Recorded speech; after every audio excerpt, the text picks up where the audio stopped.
Shalom, apa kabar Bapak Ibu Saudara-saudari yang terkasih? Selamat hari Minggu dan selamat beribadah bersama Cross Harvest Church. Mari Bapak Ibu Saudaraku, kita siapkan hati kita bersatu dalam doa. Tuhan Allah Bapa kami yang bertata dalam kerajaan surga, terima kasih untuk penyertaan Tuhan. Kami ada sebagaimana kami ada saat ini oleh karena anugerah-Mu ya Bapa. Kami mau mengucap syukur dalam segala hal. Untuk rahmat-Mu yang selalu baru setiap pagi bagi hidup kami. Untuk anggur yang baru setiap hari yang menyegarkan jiwa kami. Tuhan Yesus, kami rindu menyenangkan hati Tuhan. Saat ini kami arahkan fokus kami hanya kepadamu ya Tuhan. Hanya satu nama yang kami tinggikan. Nama Yesus Kristus Tuhan Allah Bapa kami. Terima kasih ya Bapa, sebab hanya dalam namamu kami berdoa dan mengucap syukur. Bersama-sama kita katakan amin. Dengan apa ku membalas kasih-Mu yang ku terima dari-Mu. Dengan apa ku membalas cinta-Mu. Oh Yesusku, ku mau selalu bersyukur, selalu bersyukur. Kau Tuhan yang setia, yang selalu menopang. Ku mau selalu bersyukur, selalu bersyukur. Kau Bapakku yang setia. Mari naikkan ucapan syukur-Mu dengan segenap hati dan penuh kerinduan katakan.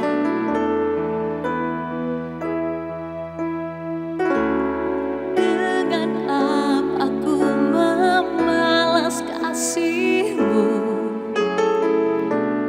yang ku terima dari-Mu. Dengan apa ku membalas cinta-Mu. Oh Yesusku, oh Yesusku, ku mau selalu bersyukur, selalu bersyukur. Kau Tuhan yang setia, yang selalu menopang. Ku mau selalu bersyukur, selalu bersyukur. Kau Bapakku yang setia. Ku mau selalu bersyukur. Katakan. Kau Tuhan yang setia, yang selalu menopang. Ku mau selalu bersyukur, selalu bersyukur. Kau Bapakku yang setia. Kami naikkan syukur bagi-Mu Tuhan, sebab Kau Allah yang baik, Allah yang perkasa. Haleluya, puji nama-Mu Tuhan. Segenap hidup kami menyembah-Mu. Haleluya. Kami angkat tangan kami, sembah dan pujian Kau, Allah yang maha kuasa. Ya Rabbashik ya nanana ya labarabataka lalala, ya Rabbashik ya labashik ya namo. Kami sembah Engkau Tuhan, kami gentar di hadapan-Mu, sebab Kau ajaib, yang sanggup lakukan segala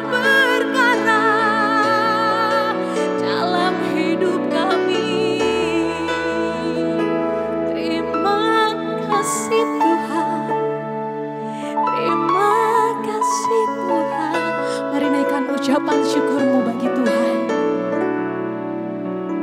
Naikkan ucapan syukurmu, sembah Dia, puji namanya.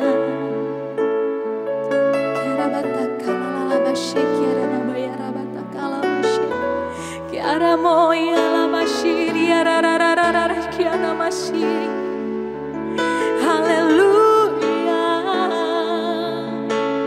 Kau Allah yang luar biasa, Kau Allah yang perkasa. Kami selalu bersyukur padamu. Terima kasih ya Tuhan, Kau pemelihara hidup kami. Ku mau selalu bersyukur, selalu bersyukur. Kau Tuhan yang setia, yang selalu menopang. Ku mau selalu bersyukur, selalu bersyukur. Kau Bapakku yang setia. Ku mau selalu bersyukur, selalu bersyukur. Kau Tuhan yang setia, yang selalu menopang. Ku mau selalu bersyukur, selalu bersyukur. Kau Bapakku yang setia, Kau Bapakku yang setia,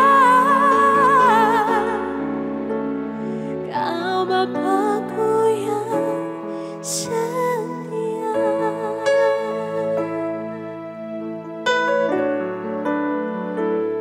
Pagi hari ini Tuhan, kami bawa seluruh hidup kami. Kami persembahkan hanya kepada Tuhan. Keberadaan kami saat ini, semua adalah milik-Mu ya Bapa. Kami rindu diam di hadirat-Mu, dekat dengan kasih-Mu.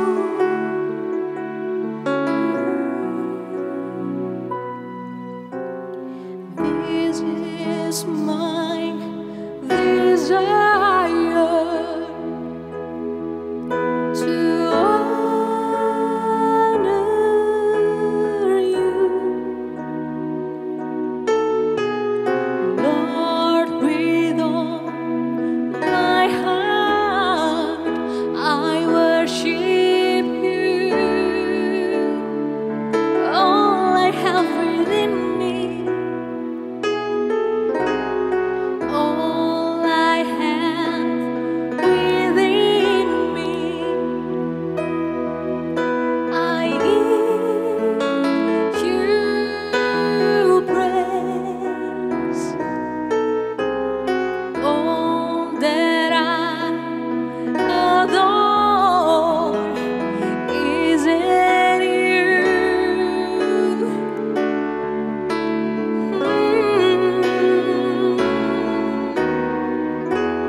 Lord, I give You my heart, I give You my soul. I live for You alone. Every breath that I take, every moment I'm awake. Lord, have Your way in me. Lord, I give You my heart, I give You my soul. I live for You alone. Every breath that I take, every moment I'm awake. Lord, have Your way in me. Katakan, Lord, I give You my heart,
Mari kita berdoa.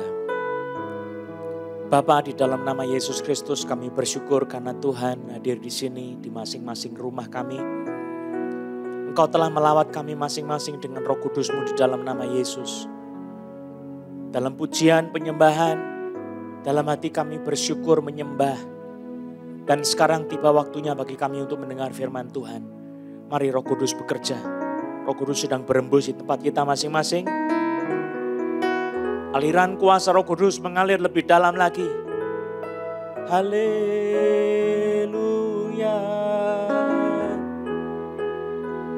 Ku mau selalu bersyukur, selalu bersyukur.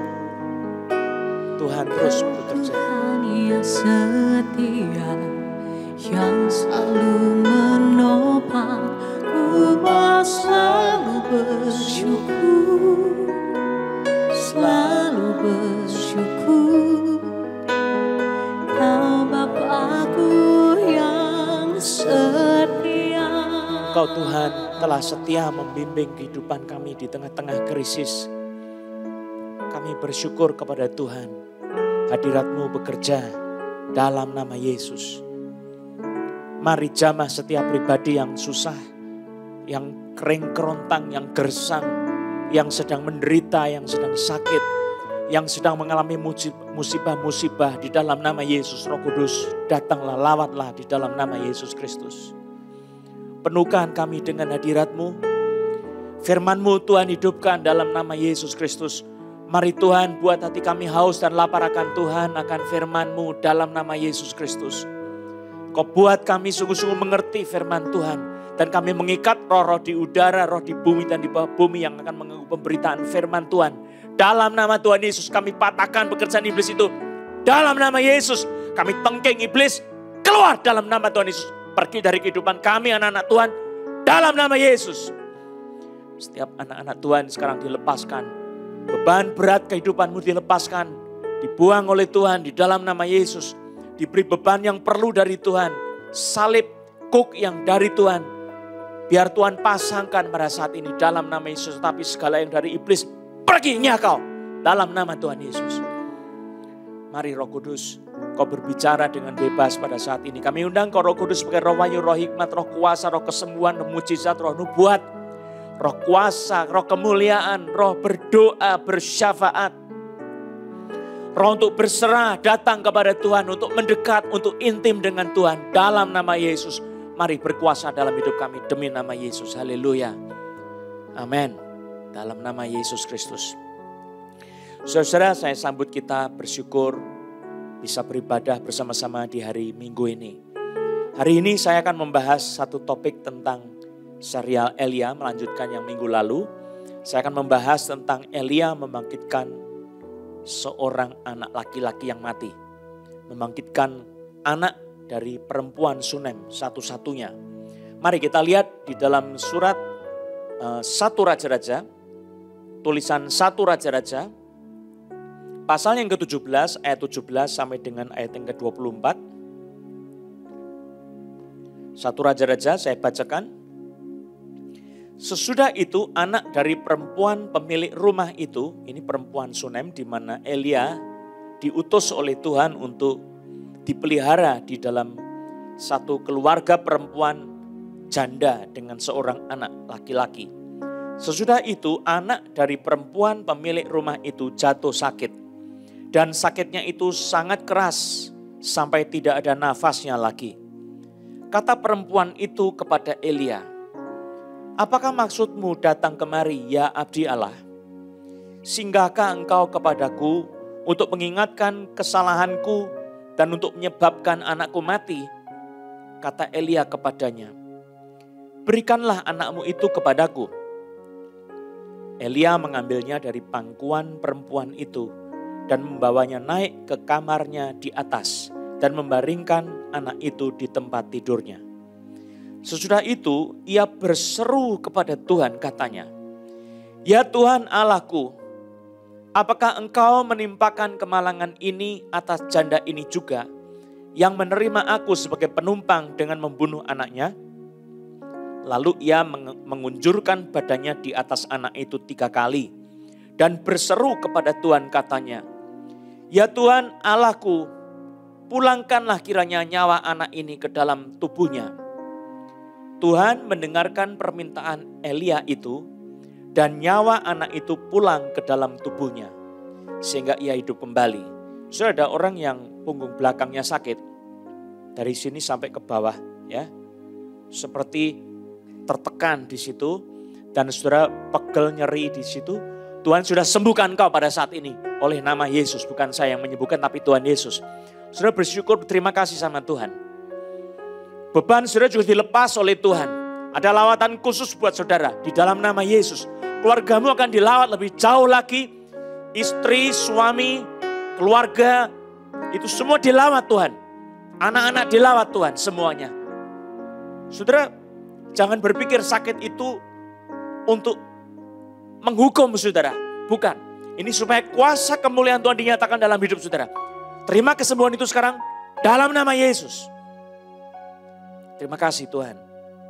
Saudara sudah disembuhkan, saudara boleh bersaksi di YouTube atau Facebook atau Instagram, ya, silakan bersaksi. Saudara berhutang sama Tuhan. Saya bacakan ayat 22. Tuhan mendengarkan permintaan Elia itu dan nyawa anak itu pulang ke dalam tubuhnya sehingga ia hidup kembali. Elia mengambil anak itu, ia membawanya turun dari kamar atas ke dalam rumah dan memberikannya kepada ibunya. Kata Elia, "Ini anakmu, ia sudah hidup." Kemudian kata perempuan itu kepada Elia, "Sekarang aku tahu bahwa engkau abdi Allah dan firman Tuhan yang kau ucapkan itu adalah benar." Saudara, apa yang kita lihat di dalam teks adalah tentang Elia membangkitkan seorang anak. Ya, ini belum dewasa, masih anak kecil, saudara. Dan anak itu ada di pangkuan ibunya dalam kondisi yang sangat menyedihkan. Lalu kemudian mati di pangkuan ibunya, saudara. Lalu perempuan itu berkata kepada Elia, ini anaknya sakitnya sangat keras. Dan Elia ada di situ, saudara. Tidak diberitahukan pada saat perempuan ini punya anak sakit begitu rupa, tidak mau mengganggu hamba Tuhan yang sedang mungkin berdoa atau beristirahat di ruang atas dari rumahnya. Saudara, sikap yang sangat baik dari perempuan ini, dia tidak mau mengganggu hamba Tuhan yang mungkin sedang mempunyai urusan dengan Tuhan. Ada banyak anak-anak Tuhan di dalam hidup ini yang kalau ada hamba Tuhan dia selalu ingin minta dilayani. Tapi tidak memberikan ruang bagi hamba Tuhan itu untuk dia berada di dalam hadirat Tuhan secara pribadi. Nah, perempuan ini memberikan ruang kepada Elia. Nah, pada saat Elia turun ke bawah, saudara, kata perempuan itu kepada Elia, "Apakah maksudmu datang kemari, ya abdi Allah?" Saudara, pertanyaan ini, saudara, adalah satu pertanyaan yang sangat bersifat kritikal, saudara. Karena dia tahu Elia ini adalah seorang hamba Tuhan. Sebab dikatakan di dalam kitab suci bahwa di dalam ayat sebelumnya Tuhan telah memberikan perintah kepada perempuan ini untuk memelihara Elia sesudah Elia itu dipelihara di tepi sungai Kerit. Dikatakan di dalam kitab suci, "Bersiaplah pergi ke Sarfat yang termasuk wilayah Sidon dan diamlah di sana, ketahuilah aku telah memerintahkan seorang janda untuk memberi engkau makan." Saudara, Allah telah bekerja di dalam diri perempuan janda ini. Sebentar, ada orang yang kakinya sebelah kiri ini sakit. Tuhan sembuhkan kau. Bukan saya yang sembuhkan, tapi Tuhan yang menyembuhkan. Saudara, mungkin lama kaki saudara itu seperti pincang, tapi saudara sudah sembuh. Coba berdiri. Ya, nikmati kesembuhan saudara, berjalan ke sana kemari sambil dengar firman Tuhan, tidak apa-apa. Jalan sekarang, jalan dalam nama Yesus. Terima kesembuhanmu. Terima kasih Tuhan Yesus. Saya teruskan, saudara. Elia adalah seorang hamba Tuhan yang sudah dikenal oleh perempuan itu setelah Tuhan itu menjumpai perempuan itu, saudara. Walaupun mungkin kedekatannya tidak dekat, tetapi dia secara spirit sudah mengenal Elia ini adalah orang yang dipilih oleh Tuhan sebagai nabinya. Dan nabi seperti apa, saudara? Tentu seluruh wilayah Sidon juga tahu bahwa di Israel tidak ada hujan. Dan itu berlangsung begitu lama, seperti yang dikatakan oleh Elia. Tidak akan pernah turun hujan setetes pun, kecuali kalau aku mengatakannya. Berarti Elia adalah seorang hamba Tuhan untuk menjalankan penghakiman Tuhan. Nah saudara, intensitas kepopuleran sebagai seorang hamba Tuhan untuk penghakiman Tuhan itu tiba kepada perempuan itu. Dan perempuan itu bertanya kepada Elia, apakah maksudmu datang kemari ya abdi Allah? Singgahkah engkau kepadaku untuk mengingatkan kesalahanku dan untuk menyebabkan anakku mati? Saudara, berarti perempuan ini juga tahu mungkin Tuhan itu menyuruh Elia datang ke rumahnya untuk menjadikan dirinya juga terhukum. Nah ini sesuatu yang menyesakkan dalam hatinya. Dia berpikir dia hidup untuk Tuhan. Apa yang saya kerjakan itu untuk Tuhan, tetapi saya tidak sempurna dalam mengerjakan itu semua. Maka kalau sampai anaknya sakit lalu mati, saudara, dia tidak tahan. Siapa bisa tahan kalau anaknya meninggal, saudara? Tidak ada yang tahan. Maka dia menjerit kepada Tuhan dan dia bertanya sama Elia, apa maksudmu datang kemari ya abdi Allah? Singgahkah engkau kepadaku untuk mengingatkan kesalahanku dan untuk menyebabkan anakku mati? Saudara, Tuhan itu berkuasa atas setiap nyawa manusia. Dan itu sebabnya dia bertanya kepada Elia hambanya. Hamba Tuhan, hamba utusan dari Tuhan semesta langit dan bumi. Yang menguasai mati hidup manusia. Maka ditanyakan, apa maksudmu? Lalu kata Elia kepadanya, berikanlah anakmu itu kepadaku. Dikatakan Elia mengambilnya dari pangkuan perempuan itu. Berarti perempuan ini tidak pergi kemana-mana, saudara. Dia sedang duduk memangku anaknya dan saat itu Elia turun ke bawah. Elia mengambilnya dari pangkuan perempuan itu dan membawanya naik ke kamarnya di atas. Ini seorang anak kecil, saudara. Dan membaringkan anak itu di tempat tidurnya. Saudara, di dalam Alkitab itu adalah sesuatu yang tidak biasa. Ya. Orang yang mati itu di perjanjian lama itu udah dalam kondisi najis. Nah ini Elia, saudara, mengambil mayat daripada anak kecil ini, anak laki-laki dari janda Sarfat ini, kemudian membawa ke kamar atas. Dan kemudian dikatakan ayat 20, sesudah itu ia Elia berseru kepada Tuhan, katanya, ya Tuhan Allahku, apakah engkau menimpakan kemalangan ini atas janda ini juga yang menerima aku sebagai penumpang dengan membunuh anaknya? Lalu ia mengunjurkan badannya di atas anak itu 3 kali dan berseru pula kepada Tuhan. Berseru kepada Tuhan katanya, ya Tuhan Allahku, pulangkanlah kiranya nyawa anak ini ke dalam tubuhnya. Saudara, saya sangat terkesan di sini, saudara. Yaitu Elia adalah seorang nabi di dalam perjanjian lama yang pertama kali dicatat membangkitkan orang mati, saudara. Saya bisa bayangkan, tidak ada dalam sejarah orang mati hidup lagi, saudara. Tidak ada. Kalau mati selesai.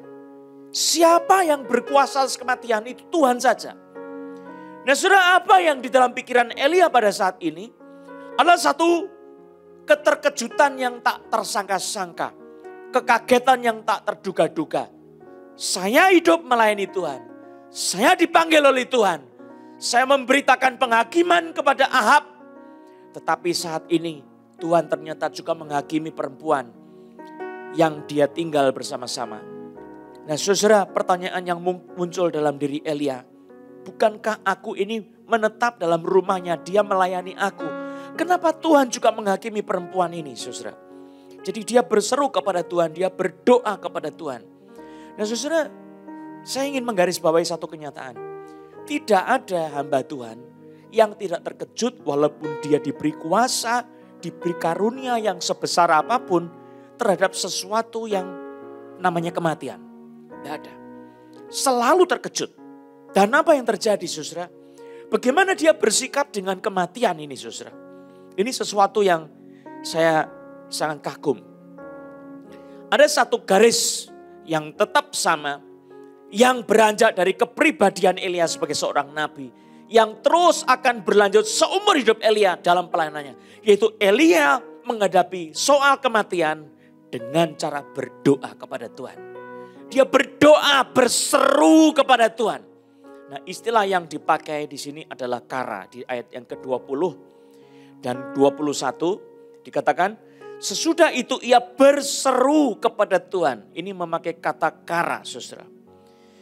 Ia berseru kepada Tuhan, katanya, ya Tuhan Allahku, apakah engkau menimpakan kemalangan ini atas janda ini juga yang menerima aku sebagai penumpang dengan membunuh anaknya. Saudara, Elia mengatakan yang membunuh ini adalah Tuhan sebagai satu bentuk penghakiman. Nah, saudara harus tahu ini adalah sesuatu yang tidak diduga-duga dalam diri Elia sebagai hamba Tuhan. Dia tahu Allah itu adalah Allah yang membenci dosa dan tidak ada seorang pun yang bisa selamat kalau Allah itu melihat berdasarkan perbuatan kita. Tidak ada yang bisa selamat. Maka apa yang dikatakan oleh Elia ini artinya apa? Kalau Tuhan memandang kita dengan memperhatikan dosa-dosa dan kesalahan kita, Tuhan berhak melakukan apa saja karena Dia Allah yang kudus, kita adalah manusia yang berdosa. Maka kalau sampai terjadi kemalangan, bahkan kemalangan yang paling hebat dan dahsyat sekalipun, kita layak menerima. Kita patut dilemparkan di neraka, saudara. Tetapi di sini ada satu belas kasihan seorang nabi Tuhan. Dia berteriak kepada Tuhan. Ayat 21, saudara, saya bacakan. Lalu ia mengunjurkan badannya di atas anak itu 3 kali dan berseru pula, berseru kepada Tuhan. Ini kata kara yang dipakai, saudara. Katanya, ya Tuhan Allahku, pulangkanlah kiranya nyawa anak ini ke dalam tubuhnya. Saudara, saya mau jelaskan kata kara itu adalah memanggil dengan tegas, berteriak, meyakinkan dengan tuntutan mendesak untuk sesuatu yang harus secara ilahi. Jadi ada sesuatu yang Elia rasa ini tidak boleh seperti ini. Ini tidak bisa seperti ini. Dia bicara sama Tuhan supaya seorang yang berdoa berseru kepada Tuhan. Tuhan, kau mesti dengar doa ini. Saya protes bahwa saya datang ke sini, saya ditolong sama perempuan ini, tetapi sekarang kau menghukum perempuan ini. Oh Tuhan, jangan Tuhan, jangan, sayangkan. Nah, ini yang terjadi, saudara. Di dalam istilah Ibrani, kara itu adalah mendekati pribadi yang dijumpai dan berbicara dengan tegas, berani, agresif. Lalu juga mengundang untuk memperbaiki sesuatu yang emergensi. To call out to. Kemudian juga berbicara dengan memanggil nama. Menuntut karena sesuatu yang harus. Meyakinkan. Mengunjungi untuk menuntut, meminta melakukan sesuatu. Lalu berteriak. Menangis, menuntut. Juga bisa diartikan sebagai mendeklarasikan sebagai pengumuman. Secara publik. Tidak tersembunyi, saudara. Ini sesuatu yang tidak biasa, saudara. Seorang nabi di hadapan Tuhan dia berseru seperti ini, saudara. Apakah Tuhan marah dengan hal seperti ini, saudara? Tidak. Saya katakan tidak, kenapa? Elia adalah seorang yang tahu isi hati Tuhan. Allah yang murka terhadap dosa juga Allah yang sama penuh belas kasihan kepada orang-orang yang berseru kepadanya dengan kesetiaan. Yang percaya, yang menaruh iman dan pengharapannya kepada Tuhan. Nah, perempuan yang merawat Elia di rumahnya, janda Sarfat ini, dia tentu melihat gerak-gerik Elia, melihat bagaimana sikap Elia sehari-hari kalau dia makan, kalau dia sedang berbicara. Urapan Tuhan tentu dia alami, dia rasakan, saudara. Dan dia belajar sesuatu tentang hadirat Tuhan. Dan dia belajar untuk mendekat kepada Tuhan. Tetapi ada satu peristiwa, ujian, pencobaan datang kepada hidupnya. Anaknya satu-satunya laki-laki. Satu-satunya anaknya meninggal di pangkuannya. Saudara, pencobaan ini bukan pencobaan tanpa tujuan. Alkitab memberitahukan kepada kita bahwa pencobaan-pencobaan yang kamu alami ialah pencobaan-pencobaan biasa yang tidak melebihi kekuatan manusia. Dikatakan 1 Korintus 10 ayat 13. Sebab Allah setia dan karena itu ia tidak akan membiarkan kamu dicobai melampaui kekuatanmu. Pada waktu kamu dicobai, Ia akan memberikan kepadamu jalan keluar sehingga kamu dapat menanggungnya. Saudara, pencobaan besar ini terjadi di dalam masa penghakiman Tuhan atas bangsa Israel. Dan saudara harus tahu, anak-anak Tuhan itu juga bisa dicobai oleh Tuhan. Abraham yang hidup sebagai bapak orang beriman juga dicoba oleh Tuhan. Anaknya yang paling dia sayang, yang lahir dari Sarai, dari Sarah seorang istri perjanjian, disuruh untuk mempersembahkan sebagai korban di atas gunung yang ditujukan oleh Tuhan kepadanya. Dan dipersembahkan sebagai korban untuk disembelih di hadapan Allah. Abraham, dia tanpa berpikir panjang, dia bawa anaknya pagi-pagi, bangun pagi-pagi, dia mau taat. Dia tidak mau berpikir 3 kali, 2 kali, tidak mau. Dia mau taat sama Tuhan, apa yang dikatakan Tuhan dia mau taat. Dan di situ kemudian terjadi satu mujizat di atas Bukit Moria. Di situ Tuhan menyediakan seekor kambing jantan yang tanduknya itu tersangkut pada semak. Dan di situ Abraham mengatakan, Yehova Jireh, Allah menyediakan. Saudara, saya percaya kisah ini juga berada di dalam hati seorang hamba Tuhan Elia. Kisah ini saya kira hidup di dalam pikiran Elia.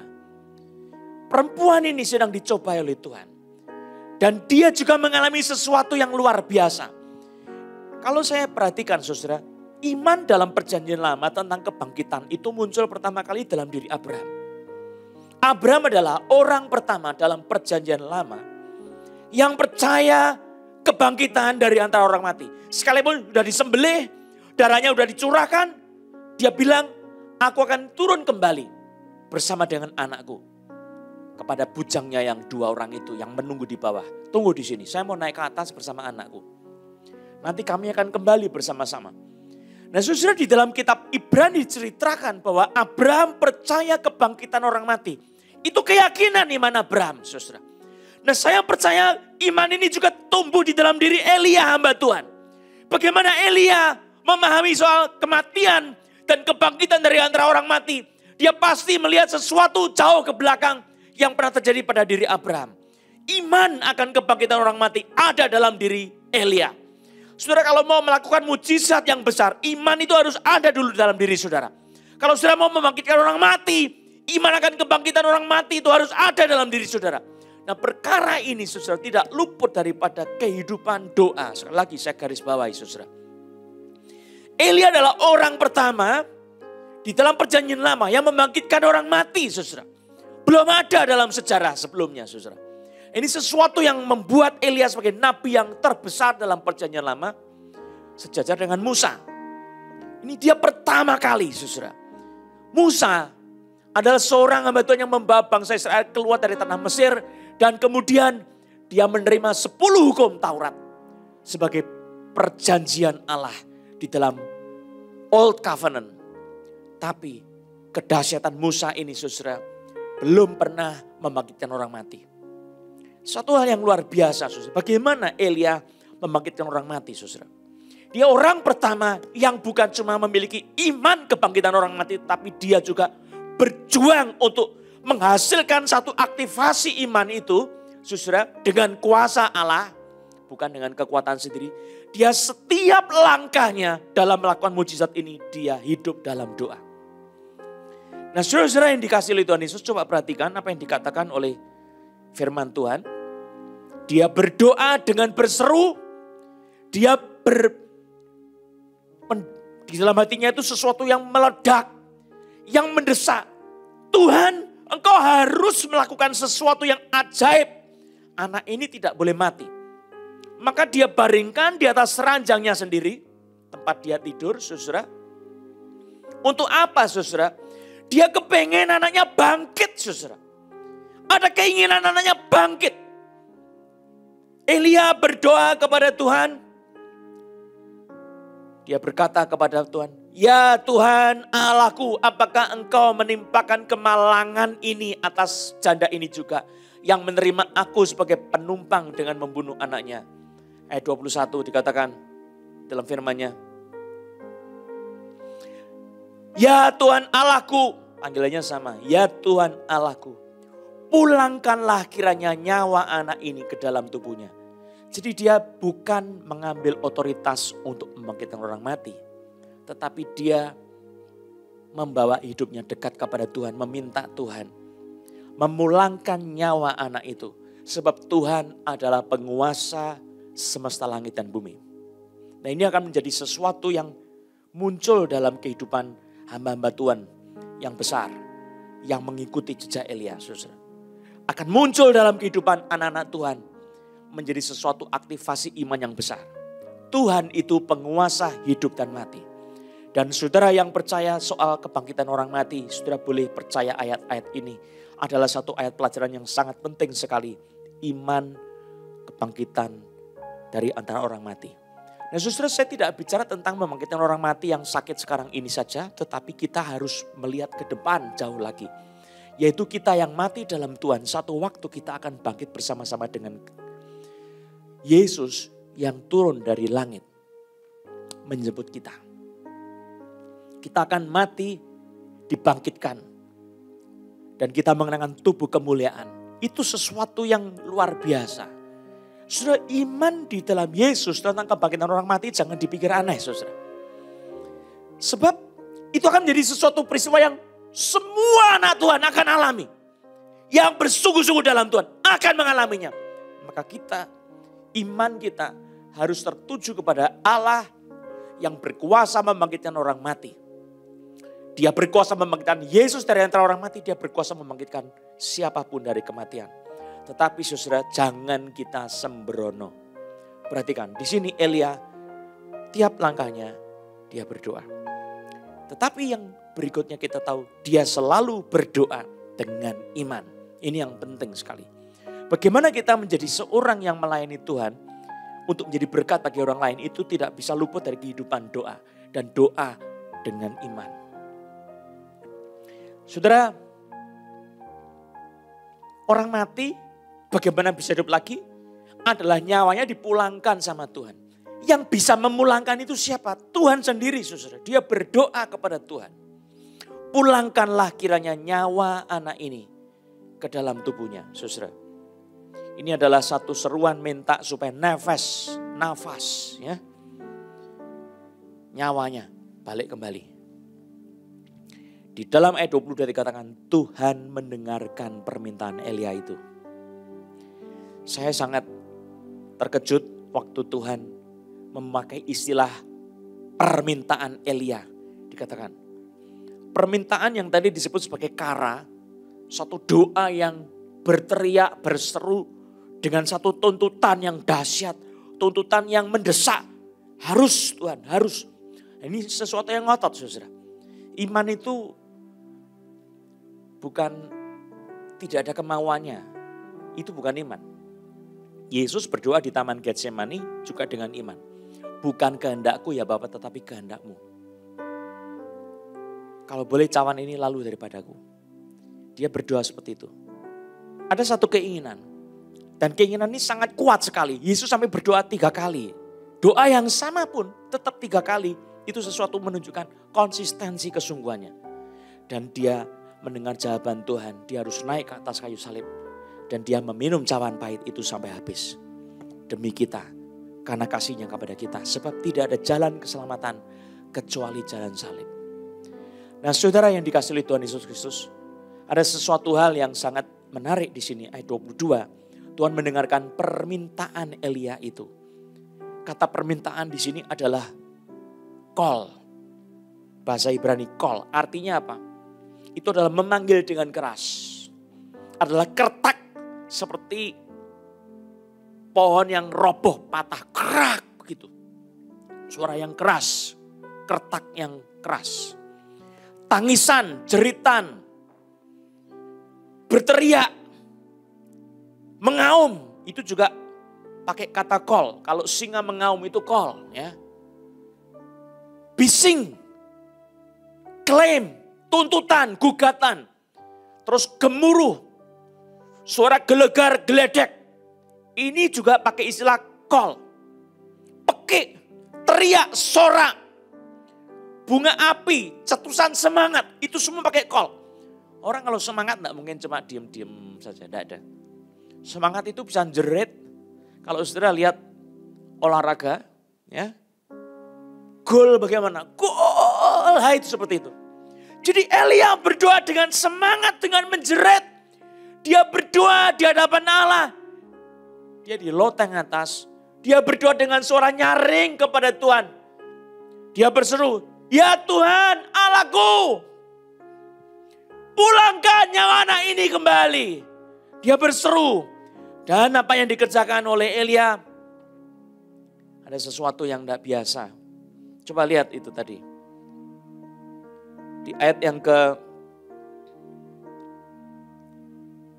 ayat keberapa? Coba lihat. Lalu ia, ayat 21. Lalu ia mengunjurkan badannya di atas anak itu 3 kali. Dan berseru kepada Tuhan. Jadi sambil mengunjurkan badan. Jadi anak ini kepala sama kepala ngadep muka sama muka. Orang mati sama orang hidup. Saudara bisa bayangkan? Ini mengerikan sekali kalau bisa melihatnya, saudara. Apa yang sedang dikerjakan oleh Elia? Saya sebagai hamba Tuhan sampai sekarang tidak memahami, saudara. Apa yang terjadi ini? Tapi ada sesuatu di mana dia mau supaya roh Allah harus bekerja. Kembalikan rohnya Tuhan. Kembalikan nafasnya Tuhan. Dia klaim itu di hadapan Tuhan. Ia mengunjurkan badannya di atas anak itu 3 kali. Berseru kepada Tuhan. Sekali dia berseru. Bujur lagi di atas badan anak itu. Ketiga kalinya. Lalu Tuhan mendengarkan doanya. Saudara, saya mau ajak kita menggarisbawahi. Ini doa dengan iman adalah doa yang ngotot. Bukan doa yang ya sudah, enggak boleh ya sudah. Udah terlambat ya sudah. Semua sudah selesai. Bukan seperti itu. Tapi saudara harus paham, Elia ini adalah seorang nabi yang mengenal suara Tuhan. Kalau saudara tidak kenal suara Tuhan, melakukan hal seperti ini saudara adalah sangat riskan sekali dan sangat mengerikan kalau saudara ternyata keliru. Ya, sangat membahayakan. Jadi saya hanya menganjurkan ini kalau saudara betul-betul mengerti kehendak Tuhan. Bagaimana Elia melakukannya? Ada beberapa penafsir, dia mencoba untuk menggambarkan tentang tradisi pengusiran setan-setan dalam kebudayaan orang-orang Babel dan sekitarnya. Itu setannya itu diusir, ya, disentuh badan tempat mana kuasa gelap itu ada. Dengan cara pakai apa? Ditransmisikan sesuatu ke dalam tubuhnya. Supaya setannya pergi keluar. Nah, apa yang sedang terjadi tentu bukan sama dengan seperti itu. Saya tidak setuju dengan penafsir yang mencoba mengkaitkan ini dengan apa yang terjadi dalam kebudayaan pengusiran setan pada zaman Perjanjian Lama di tradisi kafir. Tidak. Saya tidak melihat itu. Justru apa yang saya rasakan, Elia adalah seorang yang dirinya dipenuhi roh Allah. Roh Allah hinggap di dalam dia. Dia ingin roh Allah bekerjalah dalam diri orang yang mati ini. Kembalikan. Dan ini adalah sesuatu permintaan doa yang utama. Ya, doa dengan iman itu sebetulnya adalah kunci daripada bagaimana Elia membangkitkan orang mati. Nah, doa dengan iman kadang-kadang itu tindakannya juga berdasarkan iman, ada tindakan imannya. Dia mengklaim, dia percaya pasti terjadi, harus terjadi. Coba lihat saudara, tentang doa dengan iman. Mari kita lihat di dalam kitab suci. Yakobus. Pasal yang kelima, ayat 13. Sampai dengan 16. 18 maksud saya. Kalau ada seorang di antara kamu yang menderita, baiklah ia berdoa. Kalau ada seorang yang bergembira, baiklah ia menyanyi. Kalau ada seorang di antara kamu yang sakit, baiklah ia memanggil para penatua jemaat supaya mereka mendoakan dia serta mengolesnya dengan minyak dalam nama Tuhan. Dan doa yang lahir dari iman akan menyelamatkan orang sakit itu. Ini iman dari orang yang berdoa. Ya.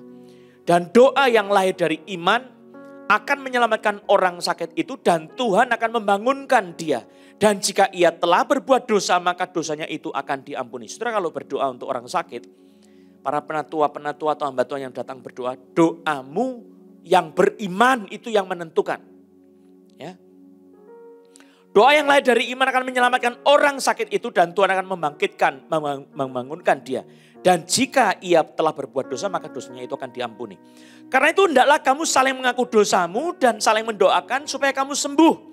Doa orang yang benar bila dengan yakin didoakan sangat besar kuasanya. Kalau doa dengan iman harus yakin. Saudara harus yakin, percaya. Apa yang saudara minta itu saudara yakini. Coba lihat ayat 17, nanti saya mau tunjukkan lagi ayat yang lain. Elia adalah manusia biasa sama seperti kita. Tidak ada bedanya sama kita. Dikatakan, dan ia telah bersungguh-sungguh berdoa. Supaya hujan jangan turun dan hujan pun tidak turun di bumi selama 3 tahun dan 6 bulan. Lalu ia berdoa pula dan langit menurunkan hujan dan bumi pun mengeluarkan buahnya. Saudara, ternyata hidup Elia sebagai nabi, dasarnya itu adalah kehidupan doa yang sangat sungguh-sungguh, yang serius. Kara berseru.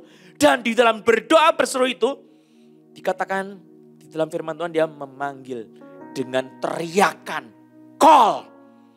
Dia seperti menggelegar petir suaranya kepada Tuhan. Dia berseru seperti itu. Secara doa hamba Tuhan tentu sangat unik.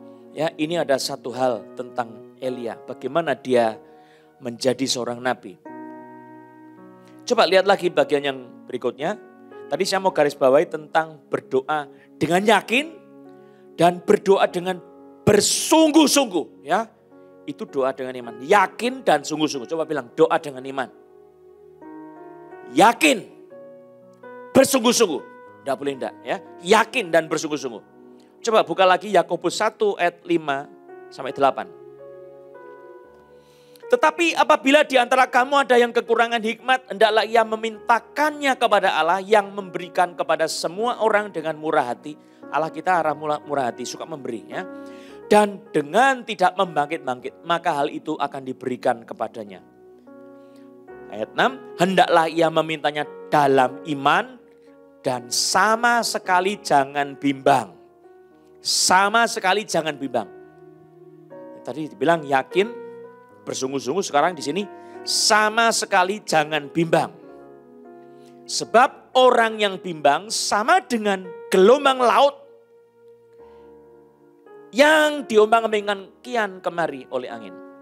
Orang yang demikian janganlah mengira bahwa ia akan menerima sesuatu dari Tuhan. Sebab orang yang mendua hati tidak akan tenang dalam hidupnya. Saudara, kalau berdoa jangan mendua hati. Jangan mendua hati. Mendua hati itu begini. Tuhan, saya minta ini, tapi kayaknya Tuhan tidak kasih deh. Itu mendua hati. Saya minta pasangan hidup. Saya belum menikah Tuhan. Saya minta pasangan hidup, tapi kayaknya Tuhan tidak kasih. Itu mendua hati, saudara. Mendua hati itu harus dibuang. Ya. Berdoa sungguh-sungguh dengan yakin. Coba lihat Markus 11 ayat 24. Saya bacakan. Karena itu aku berkata kepadamu, Yesus yang ngomong ya. Aku berkata kepadamu, apa saja yang kamu minta dan doakan, percayalah bahwa kamu telah menerimanya. Percayalah bahwa kamu telah menerimanya, maka hal itu akan diberikan kepadamu. Nah ini doa yang dikerjakan Elia. Jadi dia berdoa, dia sambil telungkup di atas anak laki-laki yang mati itu. Dia berharap dan dia percaya anak ini sudah hidup lagi. Supaya badannya menjadi panas kalau hidup ya. Itu yang saya bisa sejauh ini memahami, saudara. Jadi kalau tidak percaya orang mati bisa bangkit, tindakan seperti itu adalah tindakan yang sangat mengerikan, bodoh, dan orang Jawa bilang gila nih Pol. Ya. Sangat-sangat mengerikan. Tapi doa dengan iman, kalau percaya akan membangkitkan orang mati, saudara, itu bukan sesuatu yang aneh, saudara. Jadi orang yang berdoa dengan iman akan dilihat aneh sama orang yang tidak beriman. Itu bisa terjadi. Maka saudara kalau berdoa, saran kitab suci, masuklah ke dalam kamarmu, tutuplah pintu dan berdoalah kepada Bapamu di tempat yang tersembunyi. Maka Ia yang berada di tempat tersembunyi itu akan membalaskan doamu. Memberikan jawabannya. Doa di tempat secret, Dia akan memberikan jawaban in public. Itu penjelasan Alkitab. Wow, luar biasa. Maka di dalam Alkitab, Tuhan mendengarkan permintaan yang memanggil dengan keras, yang berteriak menjerit, yang gemuruh, yang bergelegar, yang menggeledek, yang memekik, yang berteriak, yang bersorak, yang penuh cetusan semangat. Ini bukan cetusan semangat hanya soal emosi, bukan. Tapi ini cetusan semangat iman. Garis bawahi. Dikatakan, dan nyawa anak itu pulang ke dalam tubuhnya sehingga ia hidup kembali. Elia mengambil anak itu, ia membawanya turun dari kamar atas ke dalam rumah dan memberikannya kepada ibunya. Kata Elia, ini anakmu, ia sudah hidup. Saudara lihat ayat 24, ini tujuan pencobaan yang tak terpahami dalam diri perempuan ini. Ternyata dijelaskan di dalam ayat 24. Kemudian kata perempuan itu kepada Elia, sekarang aku tahu ada yang terbuka di dalam hidupnya. Bahwa engkau abdi Allah dan firman Tuhan yang kau ucapkan itu adalah benar. Saudara, bukankah dia sudah tahu itu adalah abdi Allah? Sudah tahu. Tapi sekarang taunya berbeda, saudara. Apa? Ada sesuatu yang disingkapkan. Oh, abdi Allah itu begini. Saya tahu. Oh, firman Tuhan benar itu seperti ini. Ada kuasa di dalamnya. Ada kebenaran di dalamnya. Ada manifestasi yang mujizatnya tak terpahami. Ini sesuatu yang harus kita alami sendiri, saudara, sebagai anak-anak Tuhan. Di dalam masa-masa pandemi sekarang ini, orang sakit tambah banyak. Orang susah tambah banyak. Orang stres tambah banyak. Orang gila tambah banyak.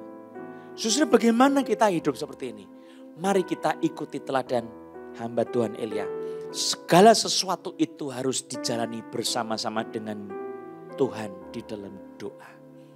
Tidak ada yang Tuhan tidak bisa rubah.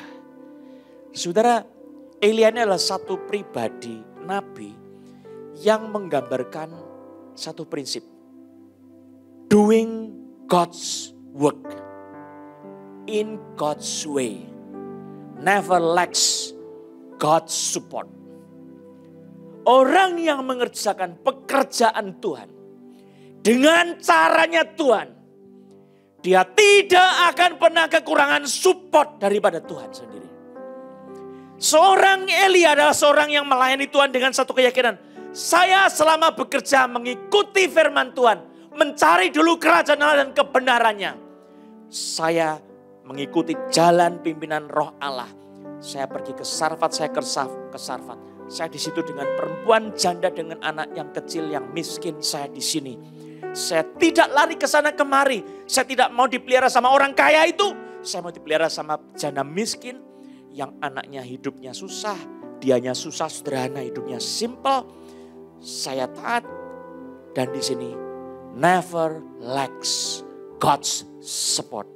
Tidak pernah kekurangan dalam supportnya Tuhan. Maka kuasa Allah itu turun untuk menghasilkan mujizat kebangkitan dari antara orang mati. Kuasa Allah itu ada pada setiap anak Tuhan yang melakukan panggilan-panggilan Tuhan dengan setia, dengan cara-caranya Tuhan. Dan saudara akan melihat support Tuhan tidak pernah kekurangan. Saudara-saudara, mari kita kembali kepada firman Tuhan. Bagaimana supportnya bisa kekurangan, saudara? Hiduplah dalam doa. Doa dengan iman. Tidak ragu-ragu, tidak bimbang, tidak mendua hati. Tetap teguh, bertekun, berdoa. Berdoa seperti apa? Berteriak kepada Tuhan, yakin. Ini jalan Tuhan, engkau harus melakukan ini Tuhan. Saya percaya hidupmu akan dipakai Tuhan luar biasa. Mari kita berdiri. Hidup kita dipelihara oleh Tuhan. Mari kita minta tolong sama Tuhan dalam segala urusan. Kita datang kepada Tuhan seperti Elia. Dia tahu jawabannya hanya pada Tuhan. Maka dia berdoa berseru kepada Tuhan dengan iman.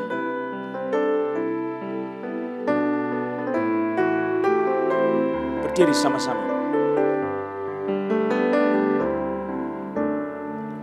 Kemanakah kami mencari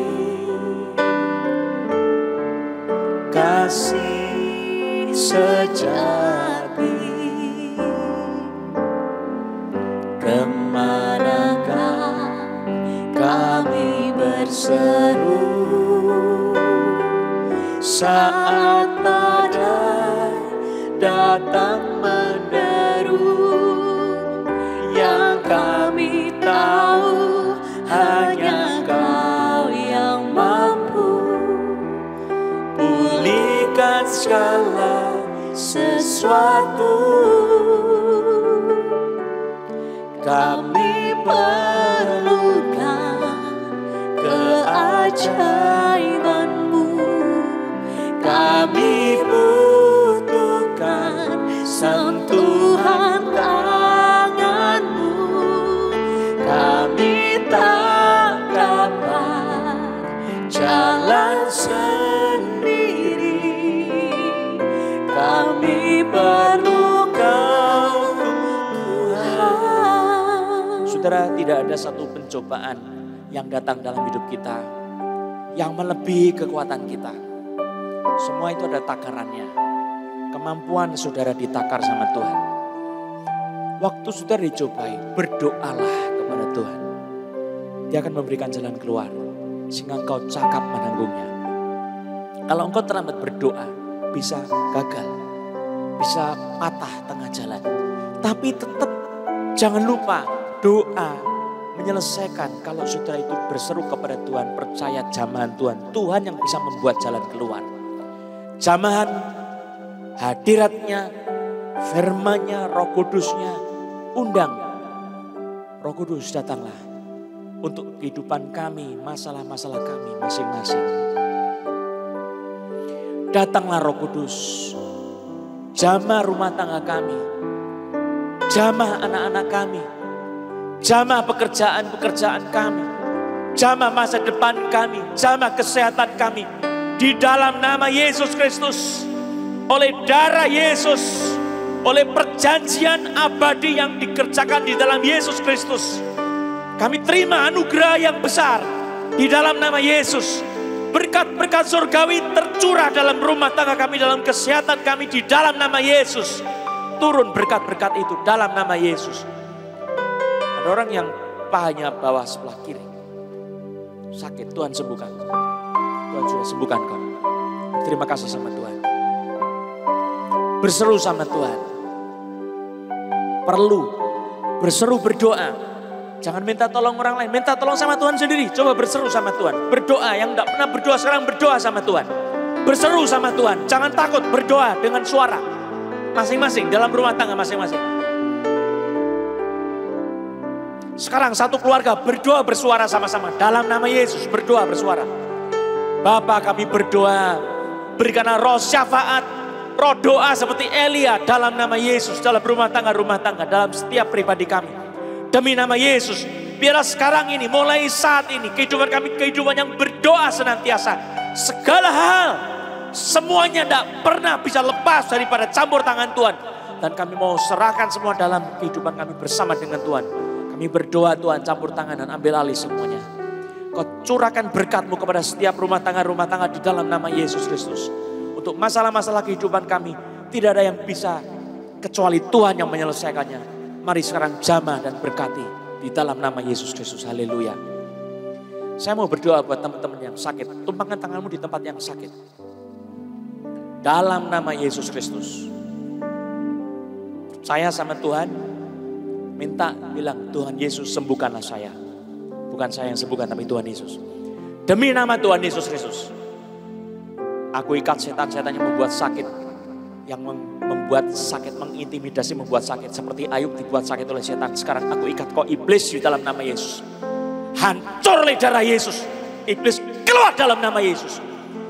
Sekarang terima kesembuhan oleh bilur-bilur Yesus. Demi nama Tuhan Yesus. Terima kesembuhan itu dalam nama Yesus. Haleluya.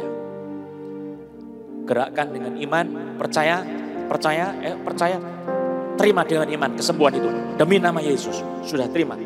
Sekarang gerakkan bagian tubuh yang sakit. Ada yang lengannya sakit sampai di sini. Pergelangannya juga sakit. Sudah disembuhkan. Gerakkan. Nah, terima kesembuhan itu. Dalam nama Yesus. Bersyukur, berterima kasih. Beri kemuliaan untuk Tuhan Yesus. Bukan buat manusia. Haleluya. Bersaksi sama orang lain ya. Jangan disimpan sendiri. Ceritakan tentang pengalaman saudara bahwa Tuhan itu hidup. Dikatakan, sekarang aku tahu bahwa engkau adalah abdi Allah. Dan firman Tuhan yang kau ucapkan itu adalah benar. Kadang-kadang Tuhan memberikan satu masalah. Supaya kita mengerti kuasa Tuhan lebih besar lagi. Biar itu terjadi dalam hidupmu ya. Mari kita bersama-sama berdiri. Kita akhiri ibadah kita.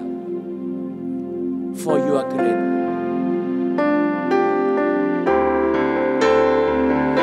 For you are great. You do miracles so great. There is no one else like you. There is no one else like you. For you are great. You do miracles so great. There is no one else like you.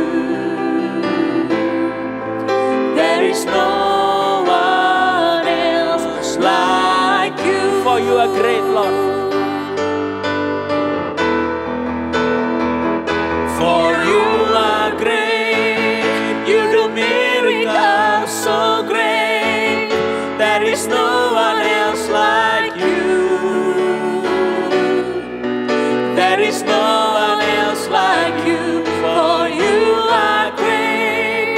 You do miracles so great. There is no one else like you. There is no one else like you. There is no one else like you. There is no one else like you. Sekali lagi. There is no one else like you.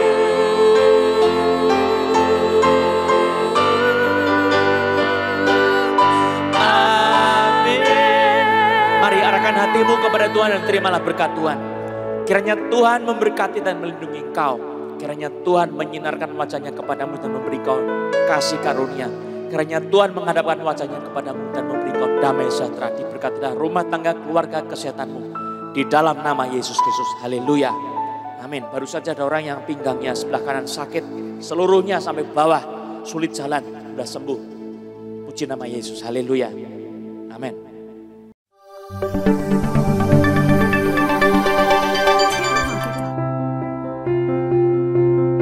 Shalom jemaat Tuhan, berikut informasi terupdate dari Cross Harvest Church. Mujizat Yesus untukmu, pelayanan doa dan kesembuhan ilahi secara online yang diadakan setiap Selasa pukul 7-8.30 malam.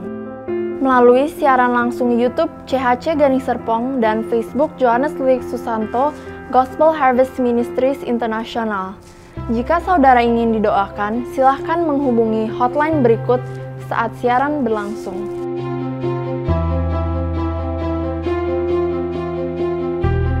Kami rindu mengundang sobat muda dalam online youth service via Zoom setiap Sabtu pukul 7 malam. Untuk ID Zoom bisa menghubungi hotline gereja berikut.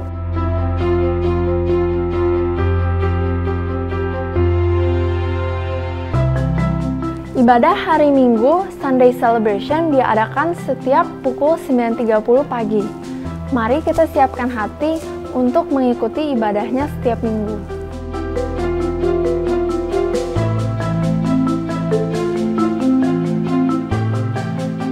Children Ministry diadakan via Zoom setiap minggu pukul 11 siang.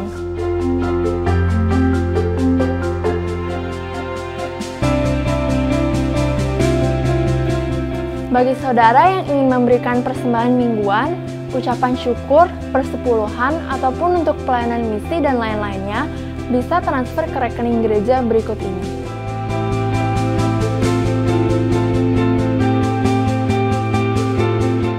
Jangan lupa untuk follow social media Cross Harvest Church di Instagram @chhcganingserpong, @friend di Facebook, Johannes Louis Susanto Gospel Harvest Ministries International, dan channel YouTube CHC Ganing Serpong.